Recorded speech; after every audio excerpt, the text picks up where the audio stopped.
9 मई का वो सूरज जो बंगाल की राजनीति में एक नया सवेरा लेकर आया। एक तरफ वो चेहरा जिसने 15 सालों तक बंगाल पर राज किया और दूसरी तरफ वो नाम जिसने उस राज को मिट्टी में मिला दिया।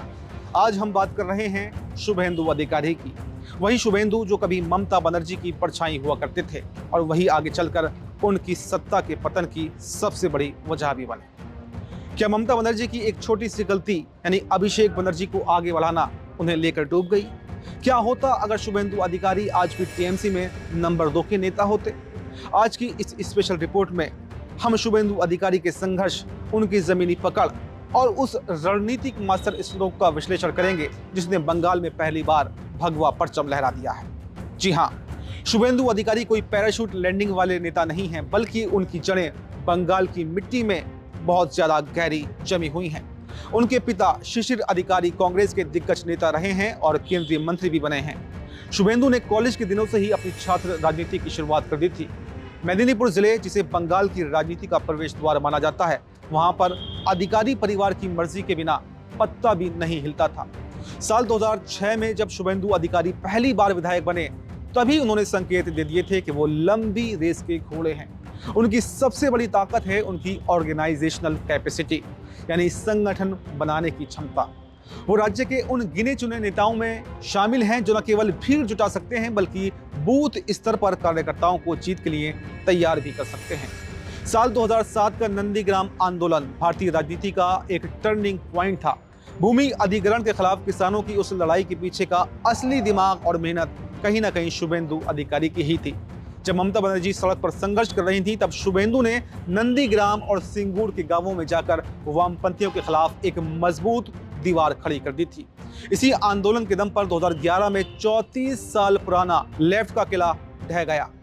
ममता बनर्जी मुख्यमंत्री बनी और शुभेंदु अधिकारी उनके सबसे भरोसेमंद सिपाही बनकर उभरे। ममता ने उन्हें तामलुक से सांसद बनाया, फिर वापस बुलाकर अपनी कैबिनेट में परिवहन जैसा महत्वपूर्ण मंत्रालय सौंपा। उस समय ऐसा लगता था कि शुभेंदु और ममता की ये जोड़ी शायद कभी नहीं टूटेगी, लेकिन कहते हैं कि राजनीति में महत्वाकांक्षा और उपेक्षा का मेल बहुत खतरनाक होता है। शुभेंदु अधिकारी अघोषित रूप से टीएमसी में नंबर 2 के नेता थे, लेकिन 2014 के बाद ममता बनर्जी ने अपने भतीजे अभिषेक बनर्जी को राजनीति में तेजी से लॉन्च करना शुरू कर दिया। शुभेंदु, जिन्होंने सालों तक धूप और धूल में संगठन खड़ा किया था, उन्हें ऐसा युवा नेता के बीच में काम करना पड़ रहा था जिसका कोई जमीनी संघर्ष नहीं था। यहीं से दरार पैदा हुई और शुभेंदु को लगा कि टीएमसी अब लोकतंत्र से राजशाही की ओर बढ़ रही है। 2021 के चुनाव से पहले उन्होंने नारा दिया, पीसी भा इपो, यानी बुआ भतीजा की सरकार। शुभेंदु का टीएमसी छोड़ना केवल एक नेता का जाना नहीं था, बल्कि ममता के उस इनसाइडर का जाना था जो पार्टी की हर नस और हर कमजोरी को जानता था। भाजपा ने शुभेंदु अधिकारी की अहमियत को पहचाना और उन्हें पूरा स्पेस दिया। साल 2021 के विधानसभा चुनाव में शुभेंदु ने वो कारनामा कर दिखाया जो नामुमकिन सा माना जाता था। उन्होंने अपनी पुरानी नेता ममता बनर्जी को नंदीग्राम की सीट पर 1956 वोटों से हरा दिया। ये हार ममता के लिए राजनीतिक रूप से बहुत ही ज्यादा शर्मनाक थी। भले ही उस वक्त भाजपा की सरकार नहीं बनी, लेकिन शुभेंदु ने यह साबित कर दिया कि ममता अजय नहीं है। नेता प्रतिपक्ष के रूप में उन्होंने 2021 से 2026 तक विधानसभा में ममता सरकार की घेराबंदी भी जारी रखी। संदेश खाली का मुद्दा हो या फिर भ्रष्टाचार के मामले हो, शुभेंदु ने टीएमसी को सांस लेने का भी मौका नहीं दिया। 2026 के चुनावों में भाजपा ने शुभेंदु अधिकारी को चेहरा बनाकर वो दांव खेला।